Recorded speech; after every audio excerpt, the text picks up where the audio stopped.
Hello, everyone, and welcome to the Young Readers Book Review for Kids. My name is Nia, and today I'm going to be sharing with you the book Water's Break by Sophia L. Hansen.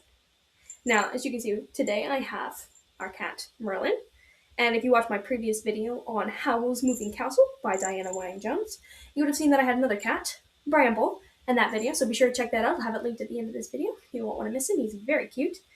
And we have 6 cats. Some of them are not friendly.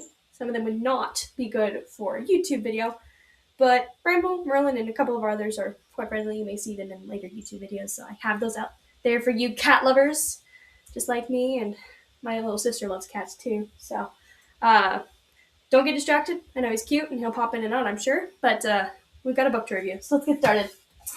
As I said, I'm reviewing Water's Break by Sophia L. Hansen, and when I first saw this book, I was like, there's no way this can be a Christian book. It looks like Avatar, the movie with like the blue people and all that, and I was like, yeah, there's no way this is a good book. But then I found some reviews on Goodreads, and I was like, oh, well, it is a Christian book. I wouldn't say it's Christian in that it's like biblical or any of that, but there's nothing bad, literally, like other than love, because this is a book for older people, like older kids. I wouldn't recommend it for anyone younger than like 14. I'll explain why, but it's published by Enclave, which is a publishing company that does only like Christian good books. So they've done Out of Time, which is another book series I reviewed. If you'd like to check those out, I have them on my channel. But first, I'm going to give you like an overview of this book. It takes place in the water first. As you can see, these people live in the water. This is Nica. She's the main character. And so they live in the water, and it's in another world, so it's another world fantasy. But they're called the Olomi. And they're like mer people, but they have feet. They could walk on land. They have a hard time breathing. But anyway, their world gets shattered when a group of landwalkers, a group of people called the Landwalkers or the Delphim, come and destroy their world.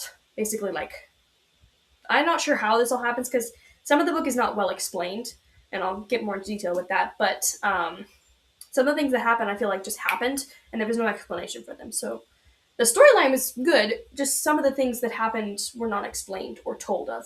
And so I had a hard time figuring out some things that were happening and had to like read and wait for it to pop up later. But other than that, it was a good book. But like lava's coming down and rocks are falling and their world is shattering and some of the Olomi are dying. They're going on land to find out what's going on. Nica gets captured by the Delphim, and so does her sister disappears, and then she later finds out she was also captured. But that's a spoiler, sorry. But she goes to they become slaves for the Delphim, and it's all about them trying to get back to the water, trying to survive. There's so many Olomi out there serving the Delphim. They want to get back to the water. Their colors fading. They're very bright and vibrant colored people, and oranges and blues and greens, and their world was shattered. So it's why it's called Water's Break, because the waters break apart, and the world is shattered, and they're stuck on land, and they need to get back to the water. So I'll go into some content consideration. Jeez, can't talk today.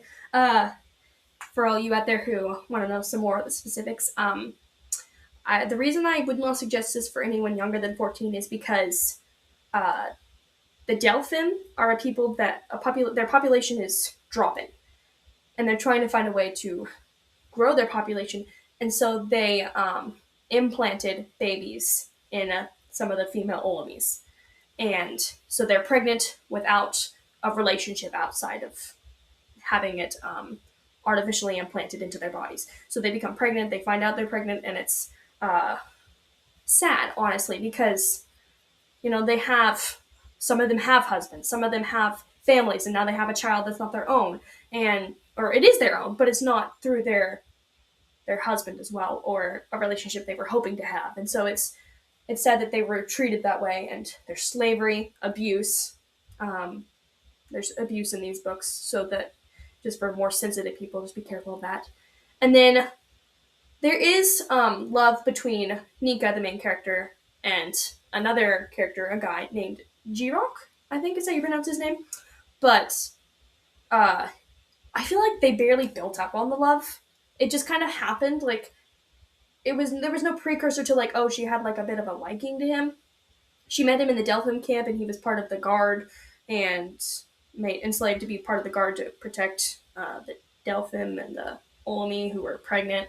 And so I was like, well, this is weird. So now they just like each other, and that was out of nowhere. And in the end, Nica has her baby, and G-Rock's there helping her, and they're not married. It was like, a little weird, but they do want to get married.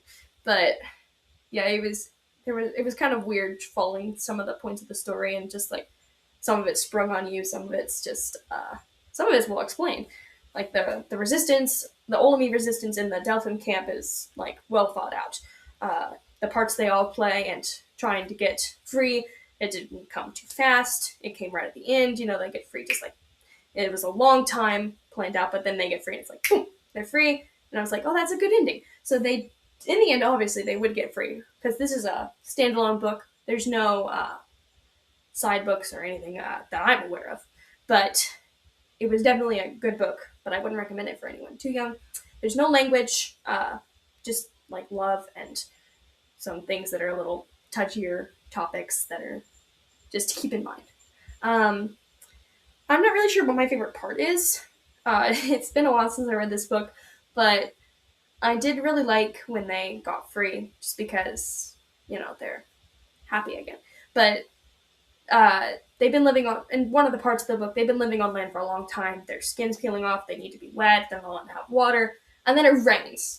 And oh, how it rains, and oh, the Olomi are just so happy. They're running around, and their color's coming back, and they're looking more pretty again. And I was like, oh, good for them. They got to go back to their natural element almost, and were wet, and it rained for a long, long, long, long time, over days, and they were just thriving again. So I did like that part. That was near the end, before the end of their capture, and they were able to go free. So yeah, a good book. Just a couple things to be careful of. So keep that in mind. Thank you for watching, and I hope you enjoyed this video and it was helpful. Please be sure to give it a like and subscribe to my channel if you haven't already. And I'll see you next time.